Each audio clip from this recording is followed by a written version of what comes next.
Sot u shemb një nga lokalet më të vjetra të zonës, një objekt me histori, që po restaurohej, ndërkohë që prej mbi 30 vitesh, Shiroka është lënë në mëshirë të ndërtimeve pa leje, që kanë deformuar çdo centimetër të saj. Pyetja lind vetvetiu, pse sot, dhe pse pikërisht ky objekt? Sipas njoftimit të policisë, arsyeja qen ka te kalimi i lejes së dhënë.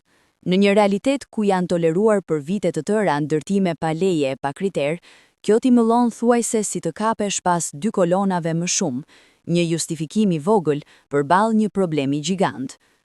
Kur shteti zgjedh të veprojë me sy të mbyllur ndaj abuzimeve masive për dekada, por godet në mënyrë selektive aty ku është më e lehtë, kjo nuk është më zbatimi i ligjit, është përdorimi i tij. Drejtësia nuk mund të jetë me lista preferencash, as të matet me lidhje apo ndikim. Nëse ligji do të zbatohej njësoj për të gjithë, Shiroka sot nuk do të ishte në këtë gjendje, por kur veprimi vjen vetëm aty ku mungon mbrojtja, atëherë nuk kemi të bëjmë me rend, por me padrejtësi të veshur si aksion. Shiroka nuk ka nevojë për show, por për drejtësi të barabartë, dhe kjo është ajo që mungon më shumë.